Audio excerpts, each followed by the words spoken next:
untuk berilmu dahulu sebelum berbicara dan beramal, karena orang yang berilmu akan berbicara dengan benar dan beramal dengan benar, dan itu adalah merupakan salah satu syarat sahnya untuk benarnya amalannya di hadapan Allah Subhanahu wa taala. Nah, manusia yang Allah berikan taufik kepadanya, ketepatan kepadanya untuk bisa mendapatkan kebenaran ilmu, kebenaran mempraktekkan tuntunan Islam sesuai dengan apa yang dituntunkan dan diajarkan oleh Rasulullah sallallahu alaihi wasallam.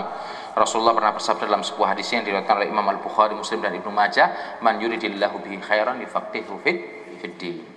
Barang siapa yang dikehendaki oleh Allah kebaikan padanya, maka dia Allah fahamkan, Allah mudahkan baginya untuk memahami agama yang benar, yang lurus.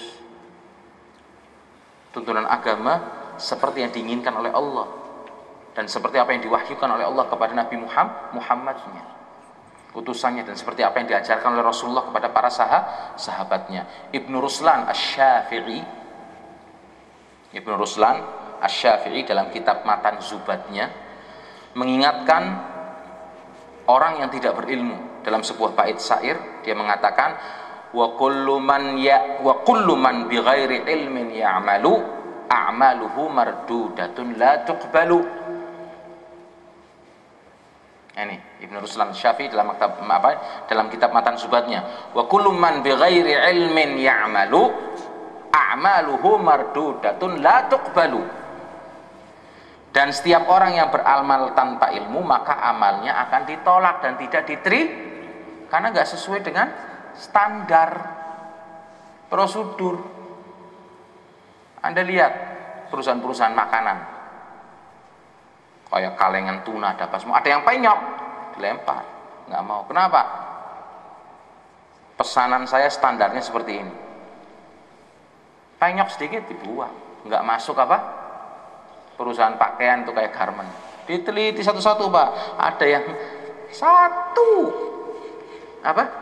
benang kelihatan ke garis, nggak masuk. Makanya kan ada toko reject namanya, barang-barang stok, barang-barang yang nggak lulus ya kan nggak kepake, karena harus betul-betul diteliti. Apalagi ibadah kepada Allah harus dengan ilmu. Kita lakukan sesuai dengan prosedur, bukan asal dalilnya ini kan baik, itu kan baik. Enggak, bukan modal semangat tok dalam beribadah, harus ditopang dengan ilmu. Kemudian musuh dari dalam yang kedua adalah nafsu.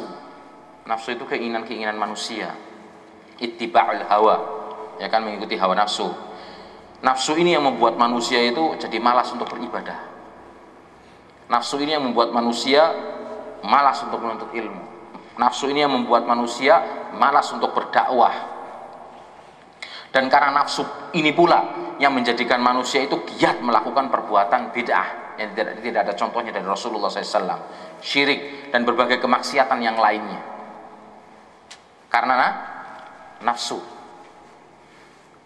Dan kadang orang yang tahu pun akan kebenaran, karena nafsu ini tidak mau menjelaskan dan menampakkan kebenarannya.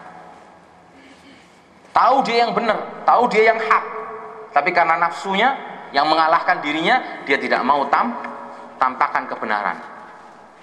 Harusnya bicara fatwanya A, karena nafsunya dia harus berbicara B. Dia tahu ini salah, saya tahu, ketika ditegur saya tahu ini salah. Nggak ada tuntunannya dari Rasulullah Sallallahu Alaihi Wasallam, nggak ada dasarnya. Tapi saya harus bagaimana?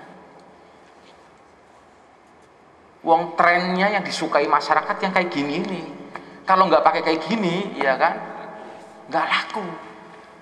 Mereka meninggalkan saya, atau nanti pesantren saya sepi, nggak ada yang datang. Jadi mengikuti apa kemauan manusia, salah bener nanti. Yang penting apa yang mereka inginkan, ayo. Tidak bisa. Enak pahit. Seorang ahli ilmu, seorang alim, seorang ulama harus menyatakan ini salah, Ini yang benar, lakukan. Ini ada contohnya, lakukan. Ini tidak ada contohnya, tidak. Situs mau meninggalkan saya, silahkan tinggalkan saya. Karena patokan saya bukan Anda, patokan saya adalah Allah. Ukuran saya adalah Allah dan bukan ukuran saya kesenangan Anda.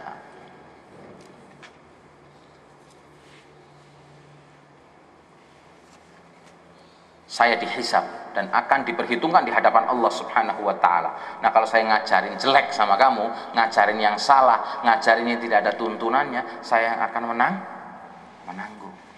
Dan kalau saya diam, saya yang akan menanggung. Orang-orang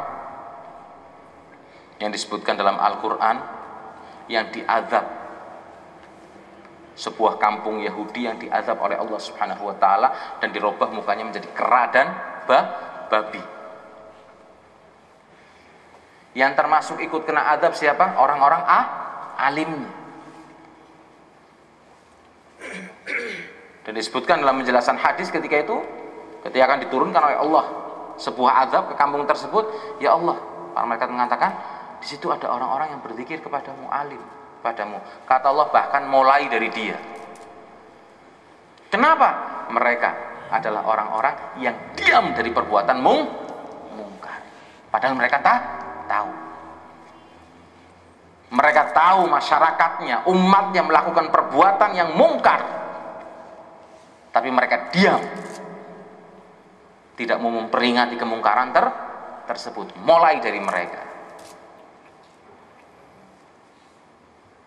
Berilmu, tapi justru malah tidak menampakkan kebenaran, malah fatwanya nyeleneh, ngalor ngidur, nyesatkan manusia.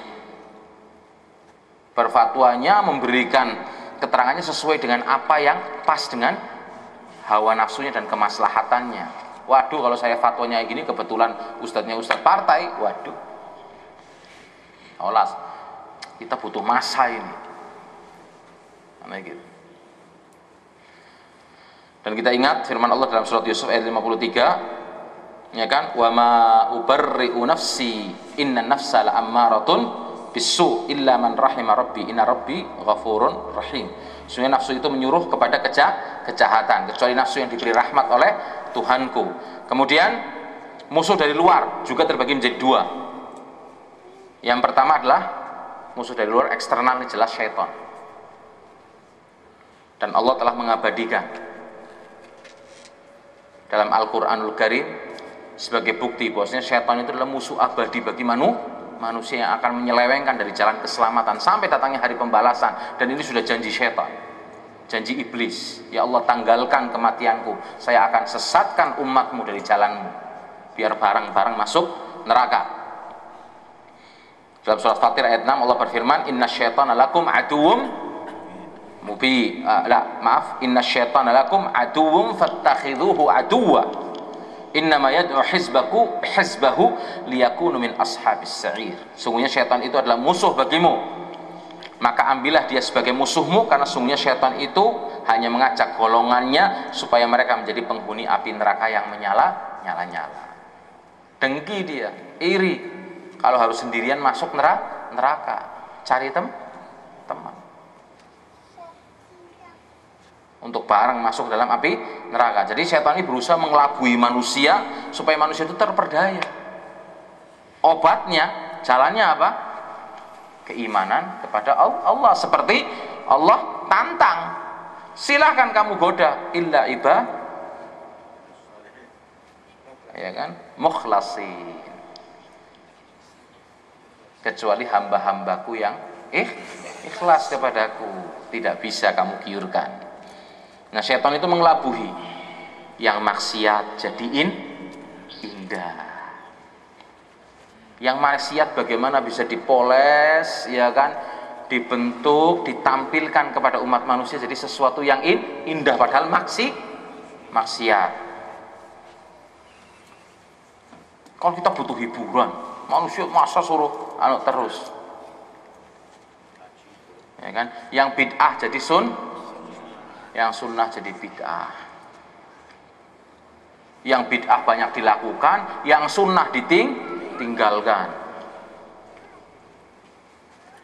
Yang sunnah ketika kita tawarkan dan kita